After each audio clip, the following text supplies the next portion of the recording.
pagi, kembali kita dalam renungan pagi hari ini dan kita sedang belajar tentang satu tema yaitu korban yang hidup. Saudara kasih Tuhan, korban yang hidup yang Tuhan tuntut itu ada bagian yang harus kita lakukan. Lalu tuntutan Tuhan ternyata bukan sekedar korban yang hidup saja. Dia begitu detail, Tuhan katakan bahwa karena itu saudara-saudara, kemurahan Allah, aku menasihatkan kamu supaya kamu mempersembahkan tubuhmu sebagai persembahan yang hidup, yang kudus dan yang berkenan.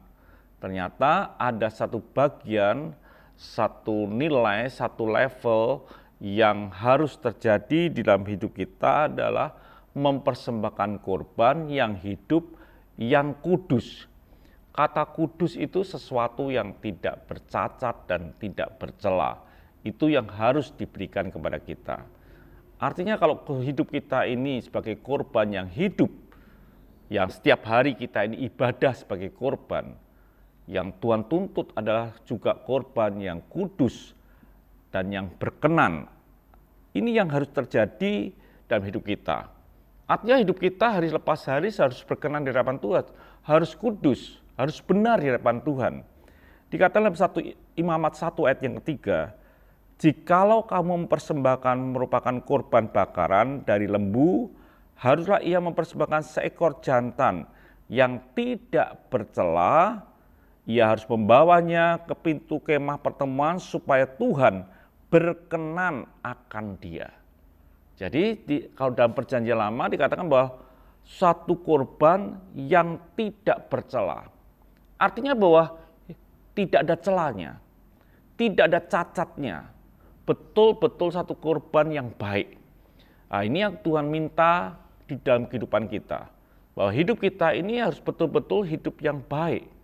Kalau saudara keliru ya minta Tuhan membenarkan, minta ampun Tuhan supaya menyucikan hidup kita, supaya hidup kita ini menjadi benar dan tidak bercacat, dan kita boleh menjadi korban yang hidup, yang kudus, yang berkenan kepada Allah.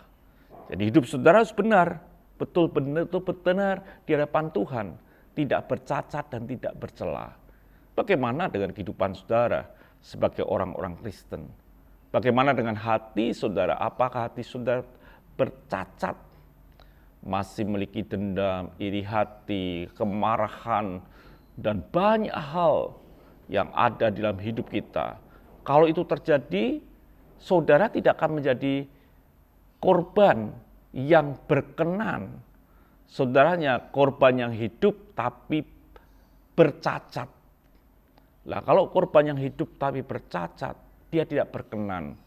Artinya ketika orang-orang Israel membawa korban dan korban itu bercacat, maka tidak berkenan di hadapan Tuhan. Artinya hidup kita harus dikoreksi hari selepas hari. Setiap saat, setiap kali bangsa Israel mempersembahkan korban, dia harus mengkoreksi akan korban yang dibawanya. Apakah kita juga demikian ketika kita datang ke gereja, kita mengkoreksi hidup kita benar atau tidak? Atau bahkan waktu di gereja kita baru mengadakan pertobatan. Biarlah setiap saat kita mengkoreksi hidup kita sesuai dengan firman Tuhan. Supaya apa? Hidup kita setiap saat menjadi korban yang hidup dan berkenan, yang tidak bercela, yang kudus, yang berkenan kepada Tuhan. Itu baru sebuah ibadah yang sejati. Kalau kita mengerti seperti ini, kira-kira ibadah macam apa yang telah kita lakukan setiap minggu. Apalagi setiap hari adalah ibadah. Setiap hari kita itu ibadah. Walaupun tidak ada musik, tidak ada song leader, tidak ada yang lain, tetapi hidup kita adalah hidup yang beribadah, menjadi korban yang hidup, yang berkenan di hadapan Tuhan. Biarlah hidup kita terkoreksi hari lepas hari sesuai dengan firman Tuhan, supaya hidup kita berkenan di hadapan Tuhan. Tuhan memberkati, mari kita berdoa. Terima kasih Bapa, biar hidup kami adalah hidup yang berkenan, dikoreksi tanpa cacat celah, karena darah-Mu menyucikan setiap saat ya Tuhan. Haleluya. Amin.